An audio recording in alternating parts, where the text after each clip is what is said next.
નમસ્કાર પેન્શનર મિત્રો. ગુજરાત રાજ્ય સરકારની સેવામાંથી સેવાનિવૃત્ત થયેલ પેન્શનરોના પ્રશ્નો અને તેના પ્રત્યુત્તર આ શ્રેણી હેઠળ આપણે યુટ્યુબના માધ્યમથી સમયાંતરે મળતા રહીએ છીએ. એ શ્રેણીના 111મા એપિસોડમાં મિત્રો આજે આપની સમક્ષ જે વાત કરવી છે એ હવે આપ ઘણા બધા સમયથી આપણે આ રીતે મળતા રહીએ છીએ એટલે આપને પણ જાણકારી છે અને આપ એ બાબતે સુવિધિત પણ છો કે દર માસના અંતિમ દિવસે આપણે જે તે માસનું પેન્શન કેટલું જમા થવાનું છે એ અંગેની માહિતી અંતિમ દિવસે આપીએ છીએ. આવતીકાલ તારીખ 1 ઓગસ્ટ 2026 જુલાઈ માસનું પેન્શન જમા થવા માટેનો દિવસ આવતીકાલનો છે. તો મિત્રો આવતીકાલે જે પેન્શન જમા થવાનું છે જુલાઈ માસનું પેન્શન છે અને એમાં આ માસ દરમિયાન એટલે કે જુલાઈ માસ દરમિયાન સરકારશ્રી દ્વારા બીજી કોઈ વિશેષ કોઈ જાહેરાતો અથવા તો બીજી કોઈ જોગવાઈઓ નવી કોઈ જોગવાઈઓ ગત માસ દરમિયાન કરવામાં આવેલી નથી. એટલે આવતીકાલે જે 1 ઓગસ્ટના રોજ પેન્શન જમા થવાનું છે એ 1 જુલાઈના રોજ જમા થયેલું પેન્શન એટલે કે જૂન માસનું પેન્શન જેટલું હતું એટલું જ જુલાઈ માસનું પેન્શન પણ જમા થશે. મૂળ પેન્શન અને એની ઉપર મળવાપાત્ર થતું મોંઘવારી ભથ્થું એટલે કે મૂળ પેન્શનના 60% મુજબનું મોંઘવારી ભથ્થું જે આપણને મોંઘવારી ભથ્થું આપણે એને કામચલાઉ વધારો, હંગામી વધારો, ટેમ્પરરી ઇન્ક્રીઝ અથવા ટીઆઈ એવા નામથી ઓળખીએ. કેન્દ્ર સરકારના પેન્શનરો માટે એ લોકો એને મોંઘવારી રાહત ડિયરનેસ રિલીફ ડીઆર તરીકે ઓળખે છે. આપણે અહીંયા એને કામચલાઉ વધારો પેન્શન પર પણ તો મોંઘવારી ભથ્થું જેને આપણે કામચલાઉ વધારા તરીકે હંગામી વધારા તરીકે ઓળખીએ એનું દર હાલમાં 60% મુજબ છે. એટલે મૂળ પેન્શન વત્તા 60% મોંઘવારી ભથ્થું મૂળ પેન્શનના. જો આપને ઉંમર આધારિત વધારાનું પેન્શન મળતું હશે તો આ મૂળ પેન્શનમાં ઉંમર આધારિત વધારાનું પેન્શન પણ ઉમેરી અને એના 60% મુજબ મોંઘવારી ભથ્થું તમને મોંઘવારી રાહત તરીકે મળે છે અને 1000 રૂપિયા મેડિકલ એલાઉન્સ. એવી રીતે કુલ જે 3 રકમનો સરવાળો થાય એ તમારું કુલ પેન્શન હશે અને એમાંથી જો તમારા માસિક પેન્શનમાંથી કોમ્યુટ પેન્શનની કપાત જેને આપણે માસિક વસૂલાત તરીકે ઓળખવામાં આવે, મૂડીકૃત રૂપાંતર તરીકે ઓળખાય, જેને તમે 1/3 એવા નામથી ઓળખો, પેન્શન પર લીધેલી લોન એવા નામથી પણ ઓળખો. જો એના વસૂલાતના હપ્તા પૂર્ણ ન થયેલા હોય તો એટલી રકમ બાદ કરો એટલે તમારું આવતીકાલે જમા થવા પાત્ર ચોખ્ખું પેન્શન હશે. હાલમાં મિત્રો આ તકે યાદ આપી દઈએ કે કોમ્યુટેશન માટે તમારી સુધી ઘણા બધા એવા સંદેશ પહોંચતા હશે કે હવે નામદાર સર્વોચ્ચ અદાલતે એવો આદેશ આપેલો છે અને પેન્શનરોની ફેવરમાં આદેશ આપેલો છે કે કોમ્યુટેશ પેન્શનની જે માસિક હપ્તાની મહત્તમ મર્યાદા હતી તે હવે 128 માસ એટલે કે 10 વર્ષ અને 8 માસની કરી દેવામાં આવેલી છે.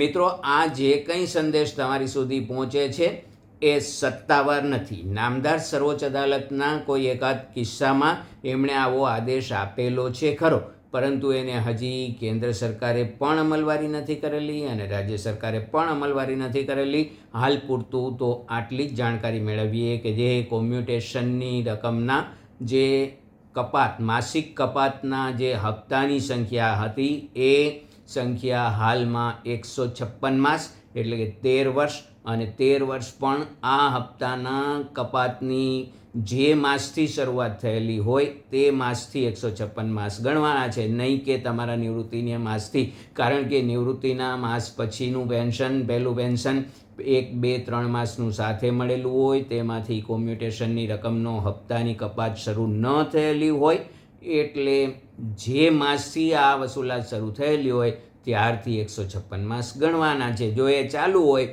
તો એટલી રકમ બાદ કરો એટલે આપનું આવતીકાલે જમા થવા પાત્ર ચોખ્ખું પેન્શન માસિક પેન્શન આ મુજબનું હશે.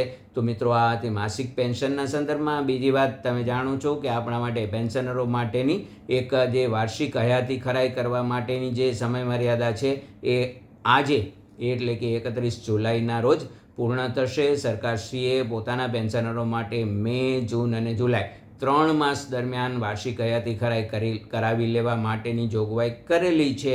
આપે મોટાભાગના પેન્શનર મિત્રોએ આપની વાર્ષિક હયાતી ખરાઈ કાં તો બેંકમાં જઈને અથવા તમારા ઘેર બેઠા પોસ્ટમેન ઘેર આવીને કરી ગયેલા હોય, અથવા તો તમારા મોબાઈલના માધ્યમથી તમે ઘેર બેઠા જ જીવન પ્રમાણની સાઇટ ઉપરથી હયાતી ખરાઈ કરાવી લીધેલી હશે.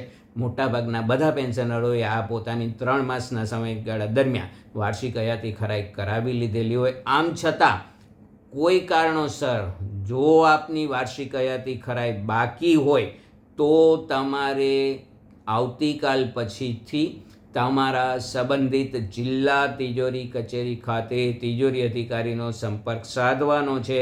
પરંતુ મિત્રો, આ તકે તમને ખાસ વિનંતી કરીએ કે તમને યાદ નથી કે મેં આ 3 માસમાં વાર્ષિક હયાતી ખરાઈ કરાવી લીધેલી છે કે કેમ, અથવા તો મેં ઓનલાઈન પદ્ધતિથી વાર્ષિક હયાતી ખરાઈ કરાવી લીધેલી છે તો હવે એની અસર તિજોરી અધિકારીએ આપી દીધેલી છે કે કેમ, એવી ચકાસણી કરવા તિજોરી કચેરી ખાતે જવાની જરૂર નથી. એ આપોઆપ થઈ ગયેલી હોય અને તમારું જે જુલાઈ માસનું પેન્શન, ઓગસ્ટ માસનું પેન્શન જે 1 સપ્ટેમ્બરના રોજ જમા થશે ત્યારે આપને આ જાણકારી મળી જશે કે વાર્ષિક હયાતી ખરાઈ માન્ય રહેલી છે કે કેમ. આ બાબતેની ચર્ચા આપણે ઓગસ્ટ માસમાં કરીશું. પરંતુ મિત્રો, જો તમે 100% શ્યોર હોવ કે મારે આ મે, જૂન, જુલાઈ 3 માસ દરમિયાન કોઈ પણ પદ્ધતિથી મેં વાર્ષિક હયાતી ખરાઈ કરાવી નથી લીધેલી, તો અને માત્ર તો જ 1 તારીખે તો નહીં, 2, 3 તારીખ આસપાસ તમે તિજોરી કચેરીનો સંપર્ક સાધો, તમારી સંબંધિત જિલ્લા તિજોરી કચેરીનો, કે મારી વાર્ષિક હયાતી ખરાઈ આ કારણોસર મારે કરવાની બાકી રહી ગઈ છે. તો તિજોરી અધિકારી તમારા આ 1 થી 10 તારીખમાં, 1 ઓગસ્ટથી 10 તારીખ સુધીમાં તમારી વાર્ષિક હયાતી ખરાઈ ત્યાં કરી લેશે.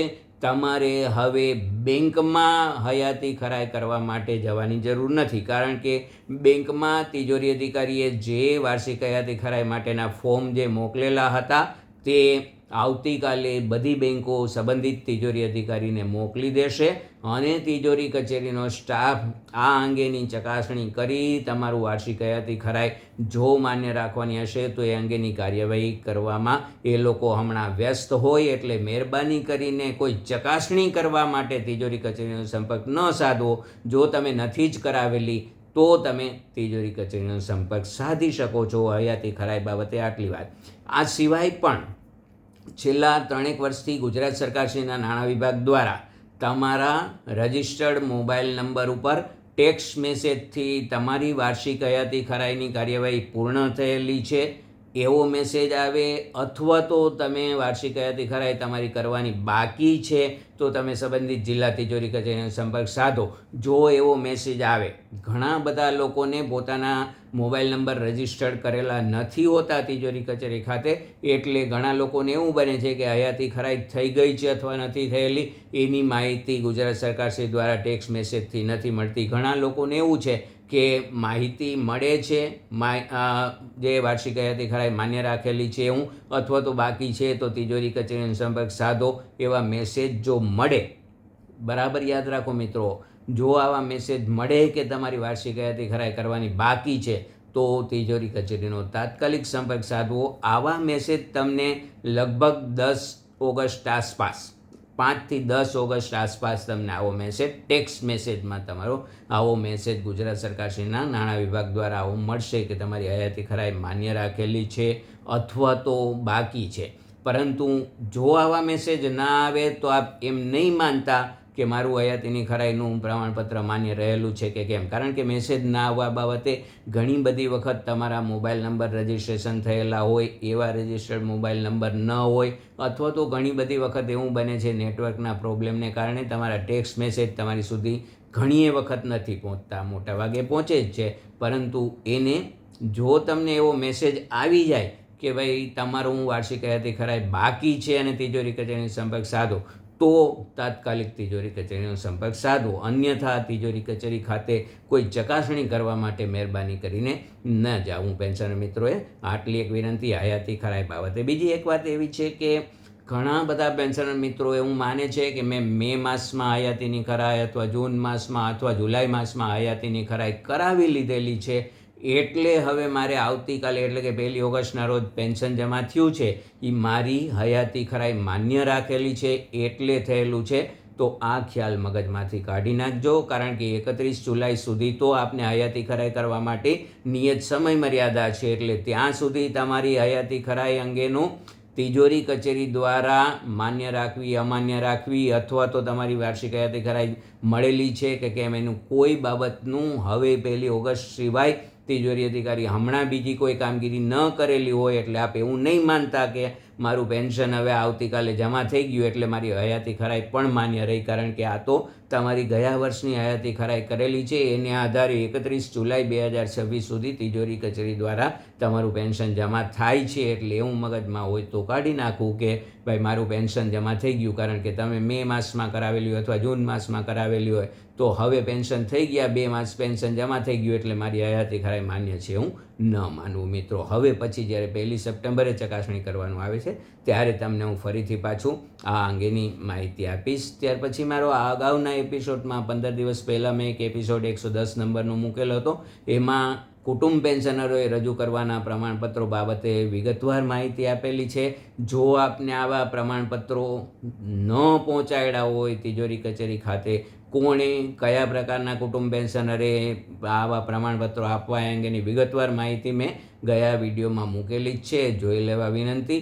આમ છતાં પણ આપના કુટુંબ પેન્શન બાબતે આપવા ન થતા પ્રમાણપત્રોમાં જો આપને કોઈ પણ જગ્યાએ અવઢવ હોય, કોઈ અસમંજસ હોય અથવા મુશ્કેલી હોય તો આપ મારો સંપર્ક સાધી શકો છો મારા મોબાઈલ નંબર 9824488667 ઉપર. તો આપને આ પ્રમાણપત્રો આપવા એના નિયત ફોર્મ અંગે પણ જો કંઈ જરૂર હોય તો મારી સાથે ફોન ઉપર તમે વાત કરી શકો છો, પરંતુ કુટુંબ પેન્શનરોએ આ પ્રમાણપત્ર આપી દેવાના છે કે જેથી કરીને આગામી આખા વર્ષ દરમિયાન તમારે તમારું પેન્શન તિજોરી અધિકારી નિયમિતપણે જમા કરાવી શકે. બીજું જે વાત છે કે આપણા રાજ્ય સરકારશ્રીએ જે પેન્શનરો અને કર્મચારીઓ માટે જાહેર કરેલી યોજના એટલે કર્મયોગી સ્વાસ્થ્ય સુરક્ષા યોજના, તો આ યોજના હેઠળ જો તમારે હવે જે કંઈ તકલીફો હતી કે અગાઉનું કાર્ડ છે એ રદ નહોતું થતું, તો હવે જિલ્લાના મુખ્ય આરોગ્ય અધિકારીની કચેરી ખાતે જશો તો એ તમારું અગાઉનું કાર્ડ રદ કરવા માટેની પ્રોસેસ હાથ ધરી શકશે અને પછી તમે આરોગ્ય કેન્દ્ર ઉપર કોઈ પણ આરોગ્ય કેન્દ્ર ઉપરથી તમારું કાર્ડ કઢાવી શકશો. હવે આ રદ થવાની જે સમસ્યા એવું હતું કે પહેલાં ચાલુ કરાવવું ને ચાલુ કરાવવા માટે આવકની મર્યાદાની જરૂર હતી, એવું હવે નથી રહ્યું. તમારે જવું પડશે જિલ્લાના મુખ્ય આરોગ્ય અધિકારીની કચેરી. જો શહેરી વિસ્તાર હોય તો મહાનગરપાલિકા હોય તો મહાનગરપાલિકાની આરોગ્ય શાખામાં જવું. જો એ સિવાયના બીજા કોઈ પણ વિસ્તારો હોય તો કાં તો તાલુકા પંચાયતની આરોગ્ય શાખામાં, અથવા તો જો તમે જિલ્લા મથકે હોવ અને ગામડેથી પેન્શન લેતા હો તો જિલ્લા પંચાયતની આરોગ્ય શાખામાં આ રદ કરવા માટે તમે જઈ શકો છો. બાકી જે કાર્ડ કઢાવવા માટેની પ્રોસેસ છે એ તો તમારા નજીકના કોઈ પણ આરોગ્ય કેન્દ્ર ખાતેથી નીકળી શકશે. બીજી વાત, તમારા સ્પાઉસ એટલે પતિ અથવા પત્નીનું પૂરું નામ ન આવતું હોય તો હવે એવા કાર્ડ કઢાવી લેવા. ભલે સિંગલ નામ આવતું હોય, સ્પાઉસ તરીકે તમારા આધારિત કુટુંબ પેન્શનર તરીકેનું કાર્ડ એનું નીકળે છે એટલે ભવિષ્યમાં કંઈ એ બાબતે કોઈ સમસ્યા ન ઉદ્ભવે એવું અહીંયા અનુભવે જાણવા મળેલું છે. એટલે સિંગલ નામવાળું નીકળે તો પણ, પ્રથમ નામ માત્ર નામવાળું નીકળે તો પણ કાર્ડ કઢાવી લેવું. તો આ બાબત હતી જી સિરીઝના જે કર્મયોગી સ્વાસ્થ્ય સુરક્ષાના કાર્ડ અંગેની જે જાણકારી હતી એ બાબતે. બીજું એક તમારી સુધી કંઈક સંદેશો એવો પહોંચતો હશે કે મોંઘવારી ભથ્થામાં હવે 4% વધારો ને 3% વધારો ને એવું કરી દેવામાં આવેલું છે. મિત્રો, તો હાલમાં આપણને હજી તો આ માસ એટલે કે જુલાઈ 2026ના માસથી તો આપણું જે તે ભાવાંક મુજબ, મોંઘવારીના જે ભાવાંક દર મુજબ મોંઘવારી ભથ્થું ચૂકવવાનું, મંજૂર કરવાનું, જાહેર કરવાનું થતું હોય ત્યાં સુધી તો હજી છે પણ નહીં, કારણ કે 1 જાન્યુઆરી 2026થી સરકારે આપણું મોંઘવારી ભથ્થું જે અગાઉ વાત કર્યા મુજબ 60% કરી દીધેલું છે. હવે 1 જુલાઈથી જે લેણું થાય એ અંગેનું કોઈ પણ મેસેજ હમણાં આવે તો એને કોઈ સત્તાવાર ન ગણવા, કારણ કે એ પછી હવે જ્યારે સરકારશ્રી જાહેર કરે ત્યારે આપણે તમારી સુધી આ માહિતી પહોંચાડીશું. તો મને લાગે છે કે હયાતી ખરાઈ બાબતે અને આ જુલાઈ માસના માસિક પેન્શન બાબતે આ સિવાય વિશેષ કોઈ જાણકારી આ માસમાં કંઈ પણ એવી વિશેષ માહિતી અથવા અદ્યતન બીજી માહિતી આપવાની કોઈ રહેતી નથી. ફરીથી પાછું જ્યારે પણ જે બાબતે સરકારશ્રી દ્વારા કોઈ પણ આ અંગેના ઠરાવો, નિયમો જાહેર કરવામાં આવશે તો હું આપના સુધી પહોંચાડીશ. ત્યાં સુધી આપના માર્ગદર્શક મિત્ર નરેન્દ્ર વિઠલાણીને રજા આપો તે પહેલાં ખુશ રહો, આનંદમય બની રહો અને આપનું શેષ જીવન ઈશ્વર પરાયણ વ્યતીત થાય તે અંગે આપના ચરણોમાં શુભેચ્છા સહ વંદન કરી વિરમું. મિત્રો, પેન્શન બાબતે રાજ્ય સરકારની સેવામાંથી નિવૃત્ત થયેલા પેન્શનરોના કોઈ પણ પેન્શન બાબતે આપ મારો મોબાઈલ નંબર 98 244 88 66 7 ઉપર સંપર્ક સાધી શકો છો. આપને યોગ્ય લાગે તે સમયે આપ સંપર્ક સાધી શકો છો. તો આજના દિવસ પૂરતું આપની પાસેથી રજા લઉં. અસ્તુ.